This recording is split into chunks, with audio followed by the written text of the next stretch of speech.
welcome to all of you. We are in session 1 on mapping the ecosystem. I think that the word ecosystem came up a lot. I didn't keep count, but it would have been quite a high tally if I had. But it seems to me that there's almost as many different uses of the term ecosystem as there are types of labs. And each one, as they're talking about it, seems to have a different mental image in mind. But just as we see a lot of challenges for labs, I think that we also realize that we can't do it all on our own, and so labs have to operate as part of an ecosystem. And I think that some of the speakers this morning made that point very clear, that even getting it right isn't enough, because you also have to bring along the hearts and minds.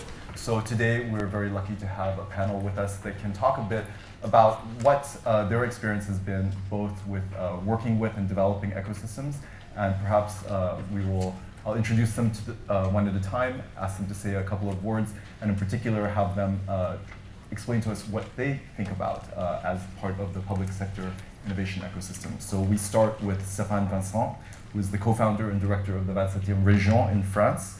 So this is described as a French do tank dedicated to public sector, which was created in 2008. And the 27e region explores new ways to improve public policies inspired by service design, ethnography, open source, and makers of culture, and we at the OECD work quite a bit with them, so we're very pleased to have you, Vincent. So maybe it's a bit risky for me to start, but maybe to give you a few insights about what we feel behind the word ecosystem, how do we feel it in our work. Maybe first, we think that labs are totally part of the, most of the labs have been born because of the ecosystem. If you take La 27e Région, for instance, the way we were created, we are a non-profit organization. We are helping a regional government in France to build their own labs, if I could say. But the way we were created are a conversation between researchers, between politicians, between philosophers. So we were, at the very beginning, we were born of an ecosystem. So for us, the idea of ecosystem is totally consubstantial to the idea of a lab.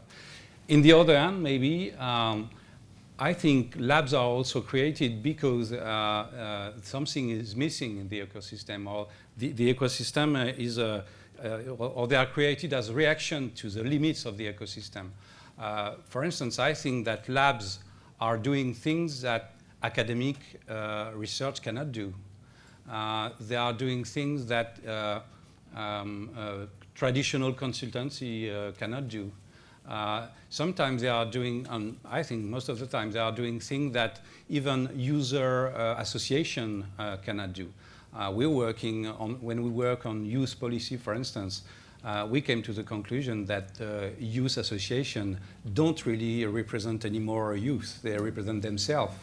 What I mean when I say that is it's not only government that must change, it's all the ecosystem, university, academic research, all these people around must change also. So I think there is a dynamic between labs and their ecosystem.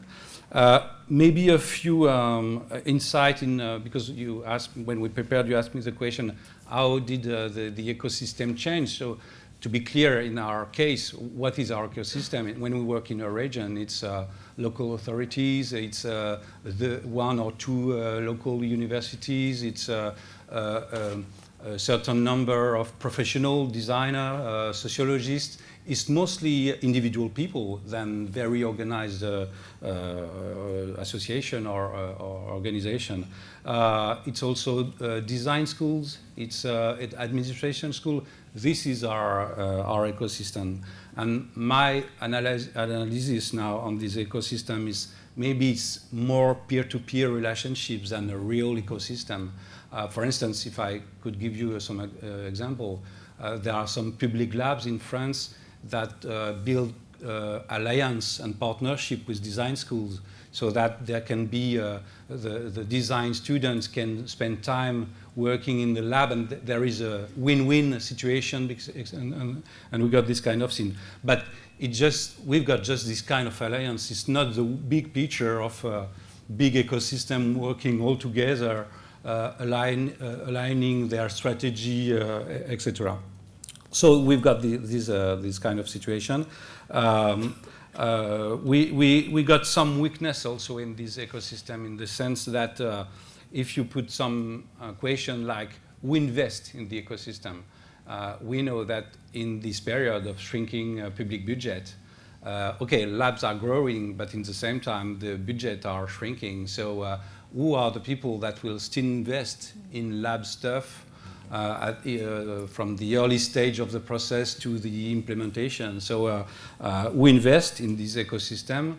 I should say also who buys, because there are also business, a design business, social consultancy business in this ecosystem. And for the moment, procurement has not shown to be fitted for labs work on. I mean, it's very difficult to do to use this kind of approach used by labs in a world of public procurement. So procurement for the moment is a serious barrier to the development of labs. Another question in this ecosystem is who train people, who transfer skills. In France, for instance, we still have a problem with design school and design institution, just to name them. We don't know exactly what is the public sector, and we don't think that it can be a future for their students. So we've got for sure something that could look like an ecosystem, but for the moment it's just a certain number of organizations, people, schools, etc., that try to find ways to work together. So yes, this is my vision of the ecosystem. And maybe just a last word for the moment, but we have made a test that we have launched in last November. We think that there is a lack of room for putting this ecosystem all together. So we have launched in last November in the center of Paris a co-working place which is specialized on the innovation in the public sector. It's not so big, it's a 300 square meter place in the center of Paris. But the hypothesis is to create this place to bring all together all the people working in the public sector. Because in this ecosystem there are people that compete each other. So the idea was to create a neutral place where the national state can work with the local authority, work with the private agency, with non-profit organization in the same platform, in the same place all together. So this is an attempt, a test we are doing to build to encourage the creation of this ecosystem. Okay, thanks very much, Stéphane. And I have lots of questions, but we'll hold our questions till the end. So moving from Paris to New York, we have Chelsea Mauldin, who is a social scientist and strategic designer with the focus on public sector innovation. And she directs the Public Policy Lab in New York City, which is a nonprofit organization dedicated to improving public services for low-income and vulnerable Americans. So Chelsea, what is your idea, or who is your ecosystem? So as Edwin says, we are a not-for-profit, and we really do a couple of things as a nonprofit organization. First, we're actually a provider of professional design and research services, which we provide in the context of partnerships with public agencies. We're also capacity builders. We work with our public sector partners and with private sector designers and researchers who take fellowships with us to make everyone do better work for low-income Americans. And finally, we're advocates. We actually think that there are better ways for American public agencies to serve poor and vulnerable populations, and we make the case to everyone with whom we work about what we think those ways are. So given that we're doing those three things, we end up working with a pretty broad range of different kinds of people and different populations, and that's what I consider our ecosystem. So that's obviously the government agencies with which we partner, which are both on the national level and the municipal level. We work with private sector designers and researchers who accept fellowships from us. We constitute a new design and research team with every project that we take on. So we are able to build teams that really fit the needs of the particular challenge we're trying to solve. We work with policymakers, but also frontline service providers and operational managers inside of operational agencies. We work with third-party service providers, either who are delivering public services under contract of the government or who are community-based advocates. And then obviously, and really most critically, we do a lot of hands-on work with members of the public who are actually accessing public services or failing to access public services because of the failures of their design. Now, I think there's a why, which is important to talk about. Why operate in that way?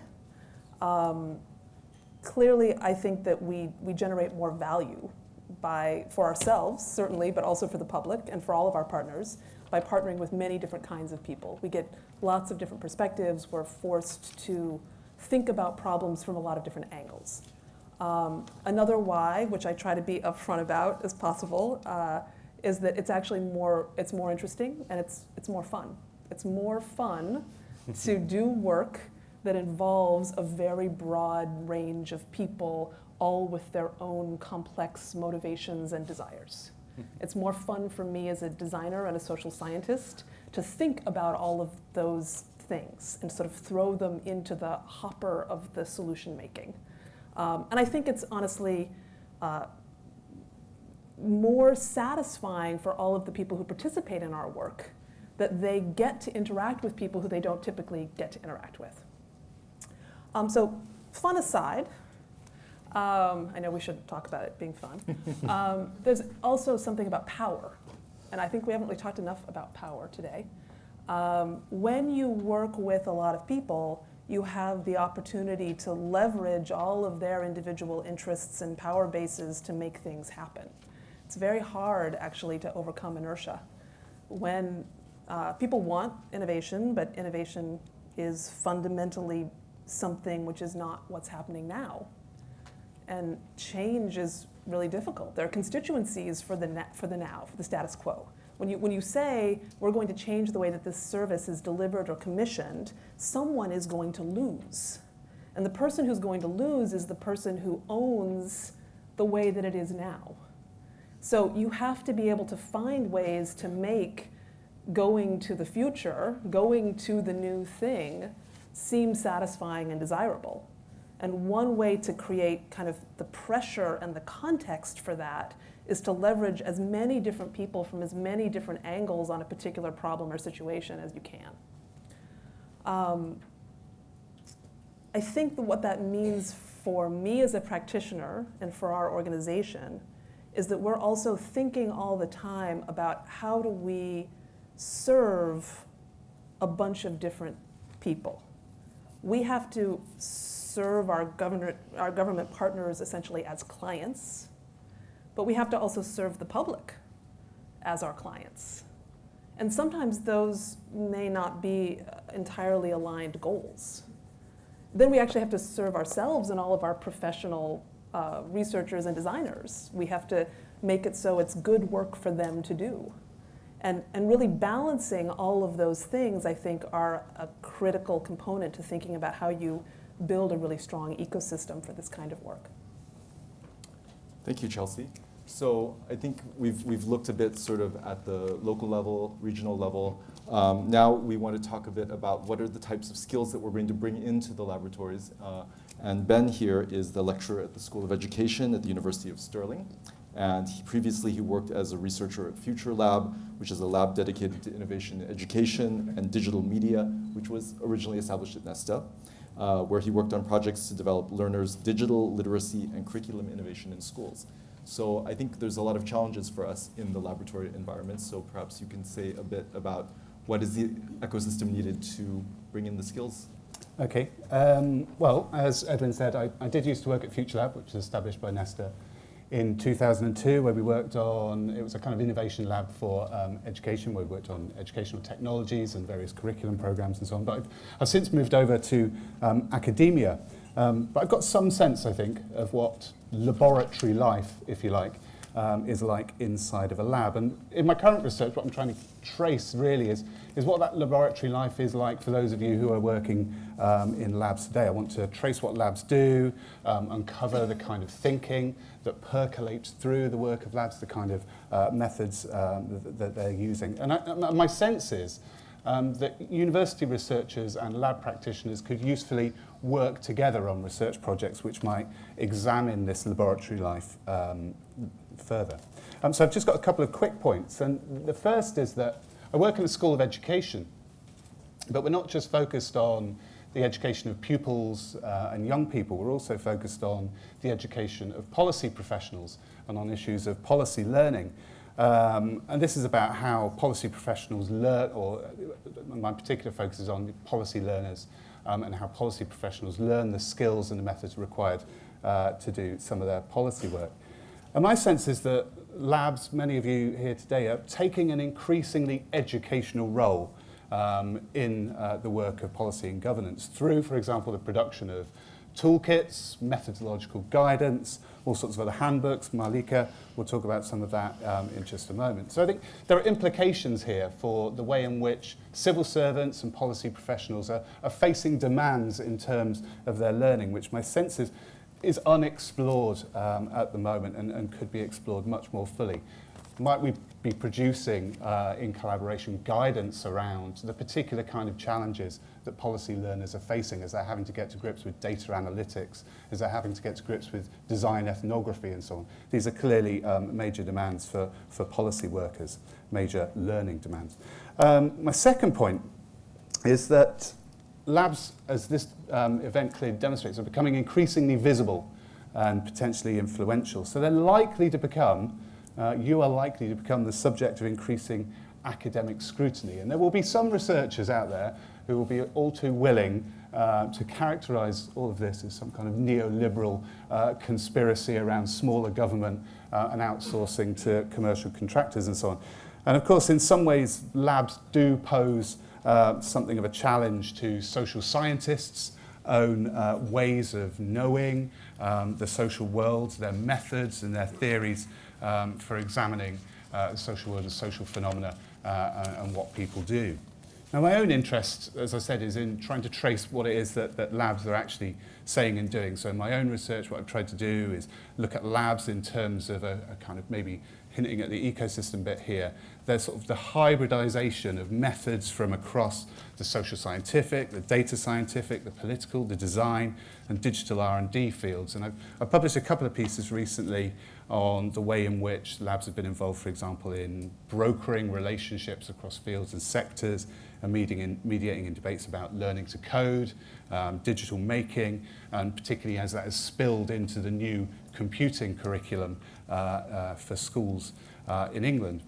And I've also been working on a historical account of FutureLab, where I used to work. And I'm suggesting through this that the need for a more kind of genealogical historical approach to tracing back some of the lines of thinking that have come together in the ways in which labs go about practicing their work today, the way in which the sort of lines of thinking that inform the stuff they do. So what I'd like to see, I think, more, and I think this is where university researchers and lab practitioners might work together, are more examinations of this kind of laboratory life inside of labs. This might involve following the actors who work in them. This would mean following the projects that they work on, trying to understand and follow the methods as they unfold in the field, and primarily tracing the lines of thinking that underpin and animate these kinds of activities. So this would involve not just doing research on labs, which I think will increasingly be happening, whether it's with researchers actually getting involved with you in the field, or whether it's taking a more documentary view. This is the sort of work that I've been doing, seeing what's the documentary construction of reality that labs are projecting. And of course, our funders in Research Councils UK are increasingly focused on funding research that involves research users from the outset. So just very quickly to finish then, my question here would be, how can university researchers work with labs to conduct research that would be useful for labs? And I think the sort of work that people like Lucy Kimball has started to do with Policy Lab UK demonstrates that this kind of work genuinely can be quite valuable. Thanks, Ben. I think building up that set of knowledge about what works in the laboratory environment would be quite useful. I think a lot of people would be interested in that. So now, last but not least, we have Marlieke Kieboom, which is a field worker, researcher, and concept designer in the field of education and governance. So she works together with her colleagues in Kennisland and in setting up and running public sector labs for youth and elders in the Dutch municipalities. I'm not even going to try to pronounce them. But Marlieke designs collaborative learning environments for lab practitioners, such as the Wicked series and Lab 2, which is a lab about labs. So. Right. Thank you for the introduction. When asked about ecosystems of labs, I would like to talk specifically about policy-making ecosystems and research ecosystems, relating to your talk as well, and how they are actually interrelated and something that we don't always acknowledge so well. So what I see in my practice in Nijmegen and in Dordrecht is that the way knowledge for policy making is currently produced is still quite undemocratic and exclusive.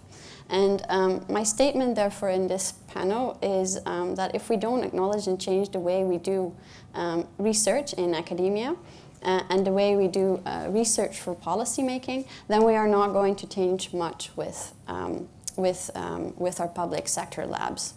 And I think it matters a great deal with whose knowledge you start. In policymaking, do you start with the knowledge of a civil servant in this ecosystem? Or do you start with the knowledge of an academic researcher? Or do you start with the knowledge of a boy in a park?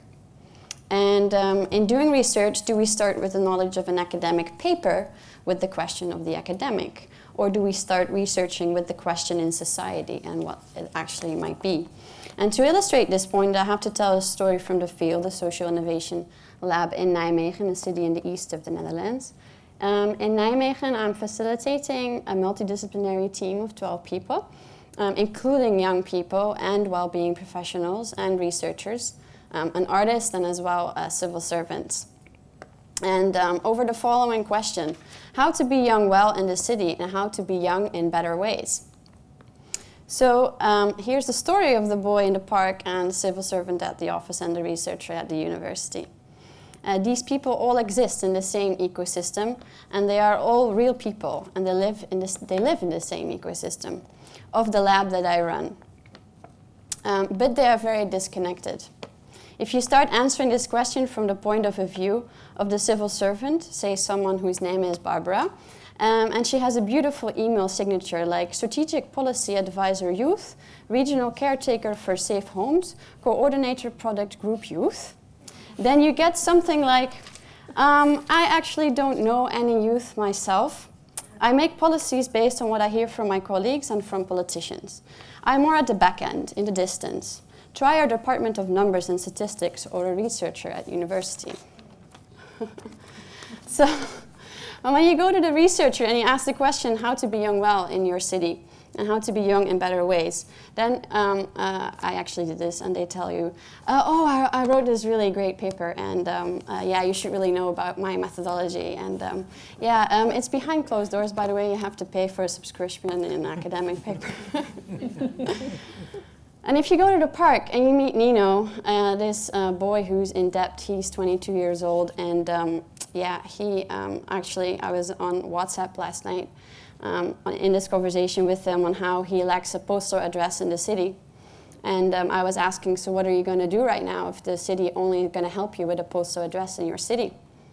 And he said, I'm going to get my shit together with myself, I think, because in the end, it is the system that is making it difficult to me. I think those people get paid to make it difficult for me because I never understand what they're doing. So these are three modes of knowledge production in the same ecosystem. And my pain point is really like, where do we start and how democratic and inclusive can we make our knowledge production in this ecosystem? Thank you. Well, let's give a round of applause. Thank you for all four of our speakers. So what I was hearing from the presentations is quite interesting because from Stéphane, you were saying, the ecosystem is sort of trying to find the resources that are out there and aggregating them together to solve problems. So, and that certainly makes sense. From Chelsea, it was sort of, you're saying, we have the problem, we identify it, and then we bring together the team, sort of tailor it to the needs in terms of the skills, the people, the disciplines that we can bring to bear on it.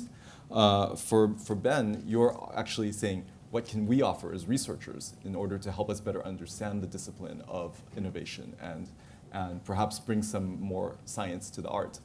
And then finally from Marlieke, that the ecosystem, it is, in fact, there are many different perspectives within an ecosystem. And so depending on which part of that ecosystem you empower, you can get very different results. So perhaps in our next round, I had given you some questions in advance, but I think I'm going to throw them out and think a little bit differently.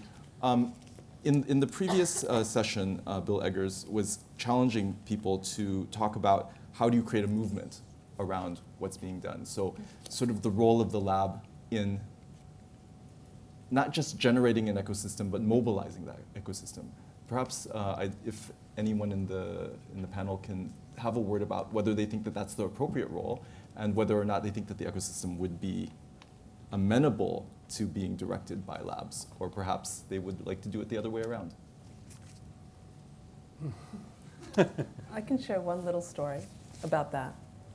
We always, when we form a partnership with public agencies, we require that they second staff to our design and research teams because we feel like, well, for many reasons. But it's very interesting to see the experience that public sector workers have when they come and spend time hanging out with the design team. We did one project with the New York City Department of Education where one of our embedded team members from the DOE, I think, came to us quite sort of skeptically. She was not sure that this was going to be a good use of her time. And she ended up going with us to people's homes, to frontline service delivery places. It was a project about school transportation. We spent time riding around on school buses. We went to bus depots. We talked to bus drivers. We spent a lot of time with frontline users and providers. And in the course of that work, her attitude towards us and towards the project very much changed. And by the end of the project, one day she came into the office and she sat down on our couch and she took off her shoes. And she said, "Oh, I'm so glad to be here now. This is my home away from home." And I thought, that's the kind of cohesion we're trying to create, where it no longer feels like there's an us and a them between us as the designers and her as the public servant. But additionally, that's ultimately the feeling we're hoping to get with everyone who is participating in the project, that everyone feels like they're home in the work. Okay, thanks, Chelsea. Stéphane. Well, I think we've got more and more testimony like this of civil servants saying, wow, it changed totally the way I do my work. And I think those years, those people have been suffering for being divided into silos, working on projects that they never see the end, or they don't see the people they are working for. So I think maybe the way to create a movement, which is what you ask, is to make sure that all these testimony grow together. And my personal opinion is that, of course, when you don't know much the public sector, you cannot see that inside the public sector there are people that are social innovators in their head, that have the mindset. And I think the goal now is to get these people grow and show themselves and to make them work together. And but I think we've got just more and more isolated good signals, but now we got to make them work together. For sure, we don't. I don't know how you do that, but we don't try to work with the hard people, those that don't want to work like this in the first hand. But we try to work with people that are suffering for the way they work, for a top manager who say, I'm fed up with new public management, I'm fed up with performance criteria, I'm looking for something else. And believe me, I think we've got more and more people thinking that. In France at the moment, there are new politicians in the county, there are new civil servants that are 30, 35, and they have changed their mindset, and they are looking for something else. So I think if we can, there is no miracle, but if we can make sure that all these people meet at every level of the management, they will, I think, yeah, there is a movement, a possible movement from within the public sector and from the civil servant themselves, I think. But my sense would be this is why we need to think about this often in terms of the demands of learning. And the particular, consider the demands that are being placed on the people who we're expecting to deliver these services and speak in these kind of interdisciplinary tongues. We're asking policy professionals or people within labs themselves to speak a language of data science and social science, as well as to speak a language of business. And my own experience working in Future Lab, where we did work across sectors, was actually those conversations depend on developing a shared vocabulary, which itself only comes through time, through kind of long and often quite slow and painful conversations. So if we can think of it as a lab community about ways to assist in that kind of learning, I mean, the methodological handbooks and so on are fantastic, but are there other programs we could develop which would help with that kind of interdisciplinary cross-sector forms of learning to enable people to do the kind of work that you're talking about? Mm-hmm. Okay. Yeah, maybe I have two ideas. One is that I think we need to develop new learning experiences in those labs.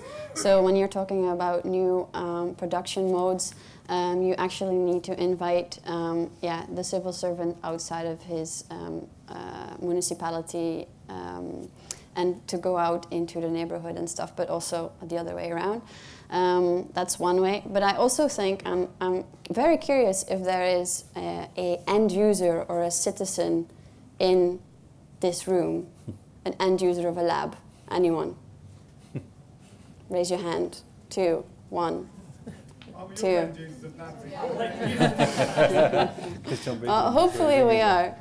But I find it quite striking, that today that we are all exchanging, knowledge and stuff about our labs and the way we work. But I'm wondering if we should have also invited people outside our own ecosystems into this room to actually, diversify our networks and diversify our own thoughts, because we are very much, walking around in our own ecosystems and our own circles, and it would be really good to actually broaden that up a little bit.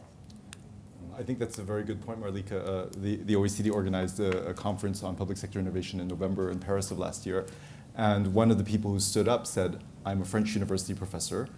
I understand that there's a financial crisis. I understand that I have to change the way I do things, but I'm just one professor. So I need to somehow be able to link up with the other people who think like me in order to start changing the system. And I think that perhaps is where we're moving towards in terms of giving voice to those people who understand. It's not that they don't get it, it's just that they need some way to do the collective action. I'm going to open up the floor to questions now to get all of you involved in this conversation. So right up here. I'm Chris Benowith from Massey University in New Zealand. Just to pick up on that point, I think one of the important aspects of an ecosystem is that it's quite reliant on the other parts of the system to either thrive, survive, or die if parts of it are not functioning appropriately. And I think, to come to your point, part of making those systems work is to convince everybody in the ecosystem that there is value in working with other people. And I think that's probably one of the most difficult things to be able to do. So I just wondered if, other than bringing how do you do that on a systematic level so that everybody actually buys into this notion and starts to enable that kind of flow of resource or people or knowledge, rather than just kind of having one or two people coming into the lab and working on these one-off projects? How do you do it at a systematic level? Because I think that's the only way really that you can affect that kind of massive impact that's needed. I don't know if it's totally respond to your question, but what I think is, and maybe it's not visible from outside labs and this kind of thing, but I think we talk a lot about methodology, design stuff, etc. But in reality, we spend a lot of time on what you said, creating the conditions for a good conversation. So building convention, contracts, rules, to make sure that, for instance, things like the politician won't talk first, he will listen to people. So change the rules and creating convention, contract, tactics even, to make sure that we create a more balanced power. Because I also believe that there is a thing that related to power in what we are doing. It's how do we shift, how do we change a little bit the balance of power, at least during the moment where we are doing this kind of stuff. But again, we are spending a lot of time of inventing ways to create new convention, new rules, so that, yeah, the people that always talk don't talk this time. The politicians change the way they speak, or etc.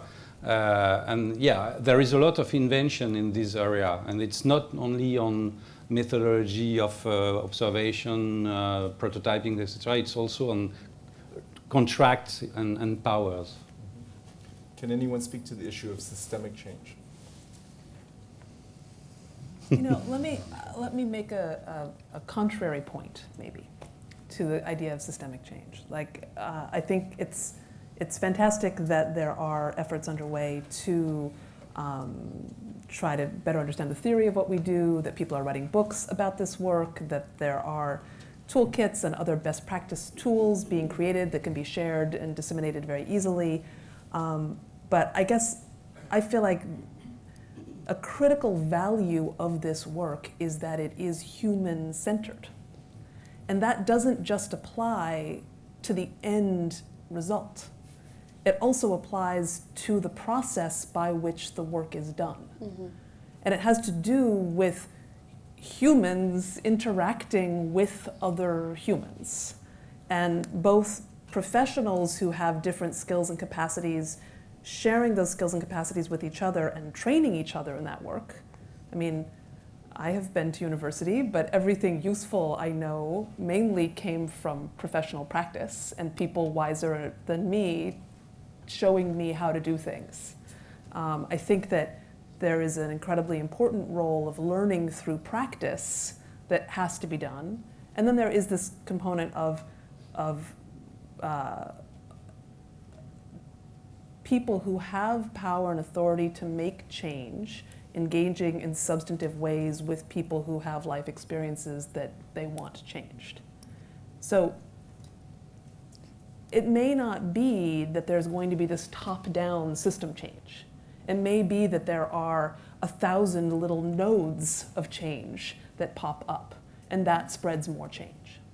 Isn't that how an ecosystem works?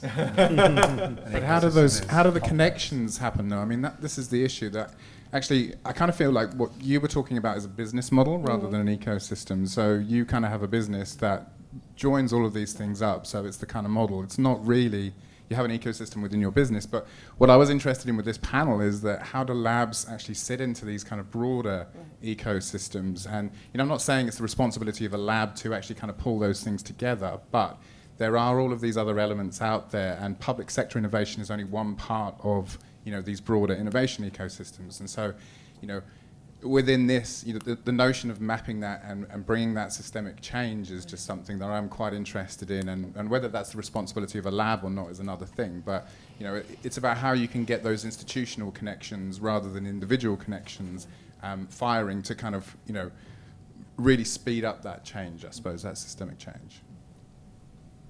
So I run a lab called the System Innovation Lab, and actually our lab is looking at how we can innovate the process of building those ecosystems and trying to find ways to make those connections. And so it's it's a meta kind of lab in some ways, but it's trying to find out how can we innovate our own processes as well, and how can we get better. And I'm hearing in this conference how we're moving from kind of innovating at product service level to social innovation to kind of systemic change innovation. And I think we've got to recognize the evolution of these kind of labs into where we go and what we need to do and innovate our own processes, not just applying it to the same thing. So I'm quite excited by it, but I think we've got a long way to go in finding new processes. And actually, I think it is the role of labs to start that innovation process, because if that's where the kind of the initiation comes from, then we need to start taking responsibility for that sort of thing.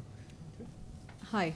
I'm interested to find out if anyone on the panel or anyone in the audience has had experience with curating different types of ecosystems in order to achieve systems change.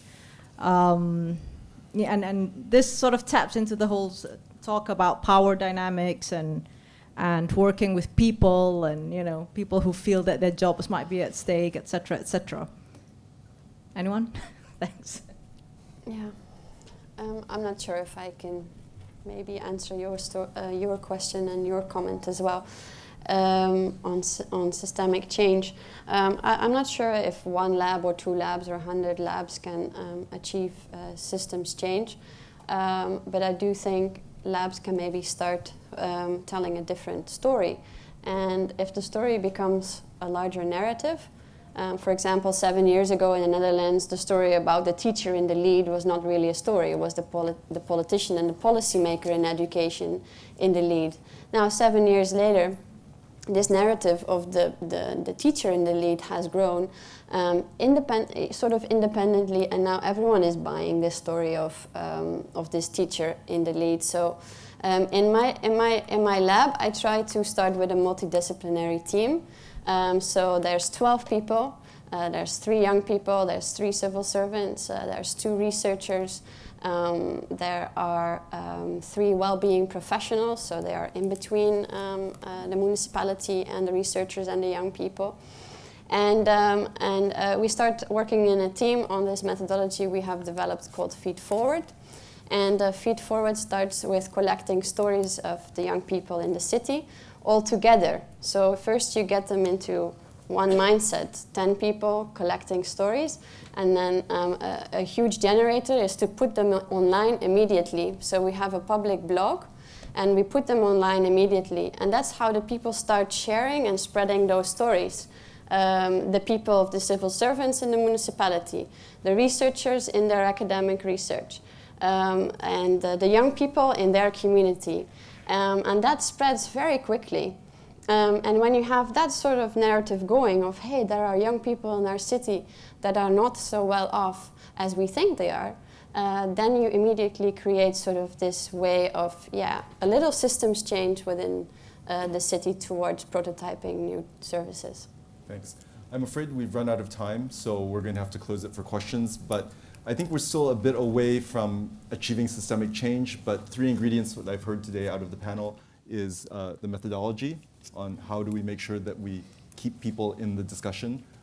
Secondly, the relevance, how are we solving the problems that they're giving to us. And then thirdly is how do we build the trust so that we can maintain those relationships beyond the individual transactions for a broader systemic change. So I'd like to thank you for all joining us in this session.